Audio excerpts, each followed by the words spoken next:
এই যে আমাদের র্যাম্বো শ্রাবণ মাসের শেষ সোমবার করেছেন তিনি, তার জন্য আজকে কি খাচ্ছেন? সাবু, দুধ সাবু খাচ্ছেন। এই যে র্যাম্বো, ভালো হয়েছে মাখা? শিবের মাথায় তো জল না ঢেলে পরে খেয়ে নিলেন। র্যাম্বো,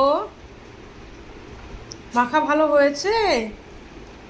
শ্রাবণ মাসের শেষ সোমবার করেছো, আরো বড় হও, আরো দুষ্টু হও, এগুলো ঠাকুর কাছে প্রার্থনা করেছো তো?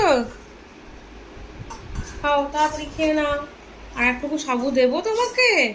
র্যাম্বো, ও র্যাম্বো, র্যাম্বো,